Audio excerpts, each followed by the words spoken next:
Cv by I, that is the equation, and then placing the value of C, that is already given in the question, 22,000 microfarad, that will be equal to 0.022 into that voltage that we are giving, that is 9 volts, divided by 9 amperes, that the current, initial current that we calculated. So if you see the time, discharge time, that will get 22 milliseconds. But if you consider, our assumption was wrong, because see, simple reason is, at initially at t equal to 0, the current is 9 amperes, but the time that we are getting at the initial discharge time, that we are getting 22 milliseconds. So our assumption was wrong, that it is a linear discharge curve. The rate is not actually linear. Our assumption is wrong because the current drops as the voltage drains away. This means it discharges at a progressively slower rate over time. When the capacitor voltage reaches 6 volts, there will be only 6 amperes. When it is 3 volts, the current is 3 amperes. So when it is down to 1 millivolt, there is only 1 milliampere. If you see an ideal capacitor, it will never completely discharge. It will gradually approach to 0 volts, but never quite reach it. Okay. So this is this was our assumption. It should have a linear discharge curve, but that is not the case actually. So what is the case? Like, if it is not linear, what kind of behavior it exhibits? So that so we'll see that it exhibits an exponential decay. Exactly how does a capacitor discharge? From earlier side, we see that capacitors do not discharge at linear rate through resistors. So when you do a maths for capacitor discharge, you will get something like exponential decay curve. So you will get an equation, V of t, that will be equal to V0 or V naught e raised to minus t by RC, where V naught is the initial voltage across the capacitor and RC is the constant. Okay, this curve starts as initial capacitor voltage and diminishes quickly at first. Means if you put in this equation, if you put t equal to 0, you will get initial voltage V0. Thereafter, if you keep on increasing value, putting the value of t, you will get something exponential decay curve. As the time goes on, the slope becomes less and less while the voltage approaches, but does not actually initiate. If an ideal capacitor is there, it won't reach to 0. However, for our practical purposes, the capacitor might as well be empty by the time 90% of initial charge has escaped. So in the next slide, so in this graph we can see this is the curve that is in blue. That was our assumption, that it decays linearly, but that is not the case. It behaves exponentially. So if you see at 22 millisecond, it is not 0 actually, right? Last graph shows that an exponential decay at curve is only 64% discharge. So if you see that curve in red where it is written exponential, it is not discharge. Even at that point, it is only 64% discharge. Not only it is non-zero, but it isn't even 2 by 3rd discharge yet. For the circuit, if you see at 40 millisecond, the exponential decay curve still has 16% of the original charge remaining. So does the charge capacitor complete a circuit, or does it slowly discharge? All those questions we can see in the next figure. Okay, consider this circuit where if you see we have 3 different positions of switch. One is at A, second is at B and C. If you see, if we connect the switch position at A, it will be in charge condition. The circuit will be complete, and then this capacitor will get connected through battery, through a switch. And the components that we will be having in this circuit will be 9-volt battery, resistor, diode and a capacitor. Okay, so when the switch is at A, the capacitor is charging, right? Current flows from the battery to the capacitor. Electrons move to one plate, but they do not jump the insulating gap inside the capacitor. So what they do, they collect in the surface of the plate. Meanwhile, electrons are removed from other plate from the abundance that is always there in metals, right? That gives the plate a positive net positive charge, and removing the charge completes the path around which current flows. Current is always the same on both the terminals of a capacitor. You can't move charge into one terminal without removing it from the other. As the current flows from the battery to the capacitor, it travels through the LED. This emits light during the charging cycle and then dims and finally turns dark when the capacitor is fully charged. Okay. So this was about charging. How does charging takes place in a capacitor? Next, we will see if the switch position is moved to B, the condition is disconnected. The capacitor is not connected to any supply, right? So when the switch is at B, the capacitor is disconnected. What happens? There is no current on one terminal of the capacitor. Then there must be no current on the other terminal, right? So with no current flowing, the capacitor will keep what? Its 9-volt charge nearly forever. It is stored in the electric field between the two plates. The electric fields that exist between those two plates. It cannot move due to the insulator. The charges cannot jump the gap. In practice, no insulator is perfect, and the charge will eventually leak away. but this may take months in a high quality capacitor. Additionally, a significant charge can remain forever stored in the chemical reaction that ionizes the plate surfaces of an electrolytic capacitor. Again, electrolytic is a type of capacitor, right? Okay, I have kept one note. If you see old capacitors, big size capacitors, don't touch them. First discharge them, because the old capacitors can bite, right? Okay, next, the position of the switch, we are switching to position C. The capacitor is connected again to 1 ohm resistor. What happens there? The charge stored in the capacitor's electric field now an escape route, that is through 1 ohm, right? They can finally flow from one plate to other by traveling through the resistor. The rate of charge, that is the current, depends on the circuit resistance and also on how hard it is pushed by the strength of the internal electric field. Okay, now some important questions and answers related to this charging discharging of capacitors. Question is, does the capacitor need to discharge back to the battery or to itself? Neither, because it can only discharge by being connected to something with a lower voltage, such as a resistor or a coil. When you move the switch to A, the current will flow from the battery to the charge to the capacitor until their voltages are equal again. Next, where does it go actually? Can we run the current back into the capacitor, essentially recharging itself, or must it go back into the battery? Answer to this question is, current and the capacitor's voltage is gone. Actually, it was transformed into a small amount of heat in the resistor. Okay, third question is, how does the battery handle the power spike when the capacitor is connected? It does easily. It does that very easily. When a battery or capacitor is connected to something with a lower voltage, current will flow. Batteries generate current actually from an internal chemical reaction. Eventually, all the chemicals finish combining with each other, and then you need to recharge, again recycle the battery. Okay, before explaining the parallel and serial operations of capacitors, there are certain things like how should you connect multiple capacitors. If you have more than one capacitor, how should you connect those capacitors? What happens to the total capacitance in serial and parallel circuits? How can we increase the total voltage rating? Will serial or parallel store more total energy?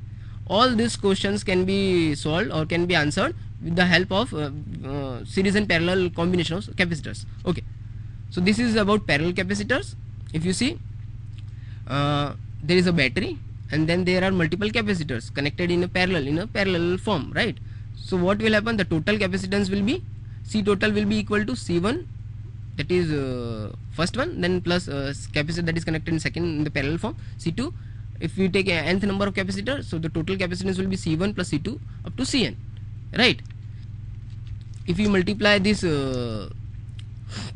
this entire equation, right, we know the equation Q equal to CV, right? So if you multiply this this equation with the voltage that we are applying, so you will get V into total, that will be equal to VC1 plus VC2 plus VCN. So if we see, the parallel circuit is the most convenient to increase the total storage of electric charge. What we will get is total voltage rating does not change. Every capacitor will see the same voltage, but the total charge, right, the total storage of that electric charge gets increased in a parallel circuit. Okay, now we will see the behavior of capacitor or the series connections of capacitors. Capacitors connected in this way, in this fashion, are said to be connected in series. Capacitors connected in series will have a lower total capacitance than any single one in the circuit. So C total will be what? 1 upon all these parallel combinations of these capacitors. 1 upon C1 plus 1 upon C2 plus up to nth value of the capacitance, right? So if we take in general, if we take only two capacitors connected in series, the equation can be simplified to C total will be equal to C1 into C2 divided by C1 plus C2.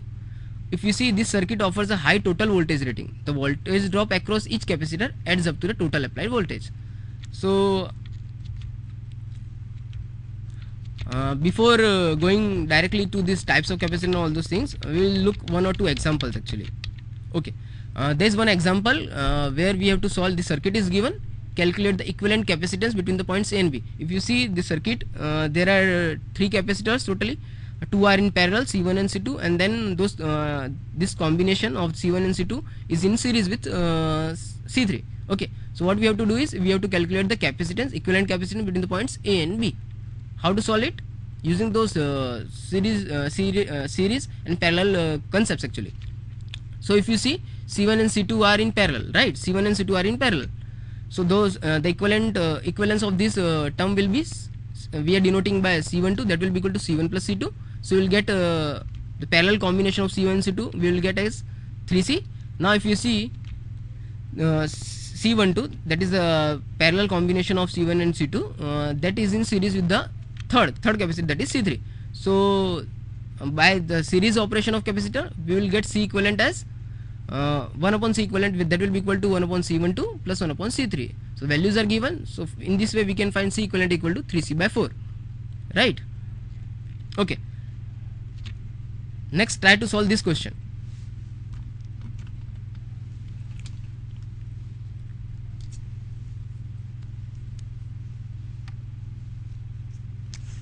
Okay, if you see, there is a capacitor C1, there is a capacitor C2, then there is a capacitor C3, C4, C5. If you see, C1 and C2 are in, C1 and C2 both are in parallel, so their equivalent will be C12, that will be equal to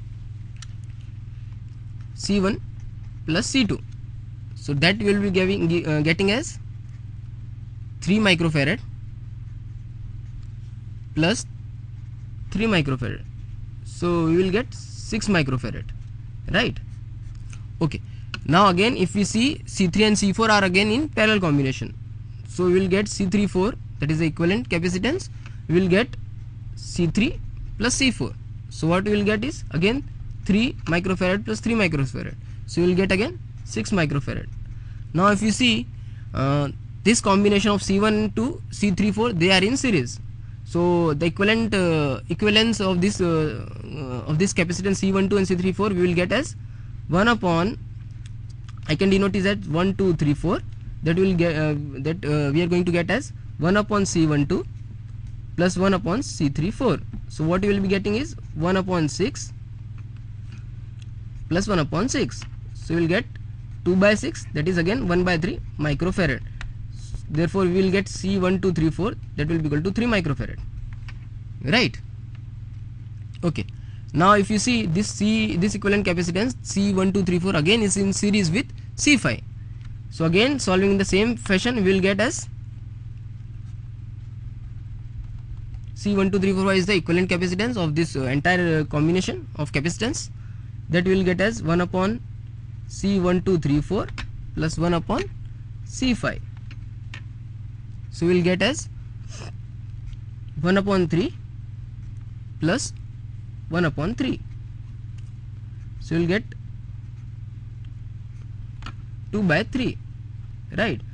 So the entire equation or entire capacitance will be 3 by 2 microfarad.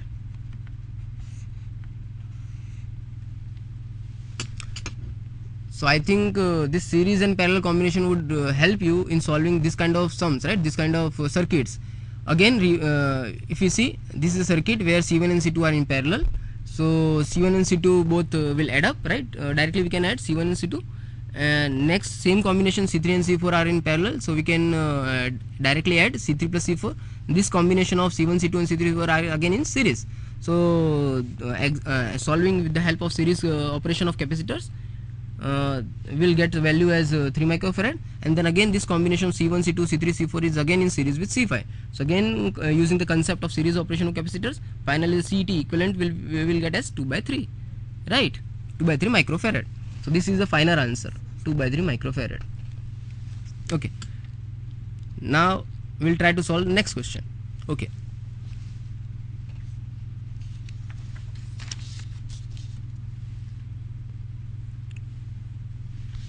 okay, if you see the circuit consists of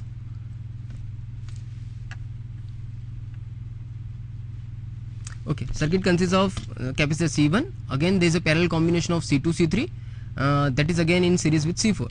So how to calculate the total capacitance? First we will see the parallel combination of C2, C3. So C2, C3 are in parallel arranged in parallel way. So their equivalent we are denoting by C23, that will be directly as 3 plus 3, that will be 6 microfarad, right? Okay, now this C23 it is in series with C1 as well as C4. So what we will get total resistance, total capacitance we are denoting by CT, that will be equal to 1 upon C1 plus 1 upon C23 plus 1 upon C4, right? So what we will get is 1 upon 6 microfarad plus 1 upon already that we calculated 6 C23, that is 6 microfarad plus again 1 upon 6 microfarad. So we will get 3 by 6 microfarad, right? Unit is microfarad. Therefore CT will be 6 by 3 microfarad. So you will get 2 microfarad, final the answer. Right, that is easy, I guess. Okay, we will try to solve 1 or 2 questions related to the series and parallel combination.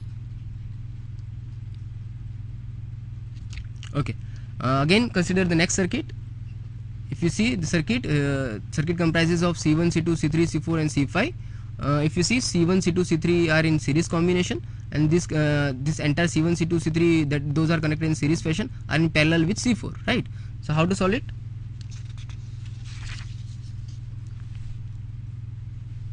What we will do is, we will denote the series combination of C1, C2, C3 with C1, 2, 3, that is 1 upon C1, 2, 3, that will be equal to 1 upon C1 plus 1 upon C2 plus 1 upon C3, right? So what we will get is 1 upon 6 microfarad plus 1 upon 6 microfarad plus 1 upon 6 microfarad. So we will get as 3 by 6, or C1, 2, 3 will get as 6 by 3, that will be 2 microfarad, right? Okay, if you see, this is in parallel combination with C4. So we are denoting that parallel combination with C1, 2, 3, 4, that will be equal to directly C1, 2, 3 plus C4, using concept of parallel, that how we are arranging capacitors in parallel. So we will get 2 microfarad plus 2 microfarad. So you will get as 4 microfarad, right? That will be the answer. Okay, now again if you see this entire C2 and 3, or again it is in combination with C5, right? So circuit gets simplified in this way. This is C1, 2, 3, 4, then again it is this C5, right? And here we have to find the total capacitance, right? So again, using concept of series and parallel, if you see, we can directly add C1, 2, 3, because those are in series, so we have to solve in that way. 1 upon C1, 2, 3, 4, 5, that will be equal to 1 upon C1, 2, 3, 4 plus 1 upon C5. So 1 upon 4 plus 1 upon 4,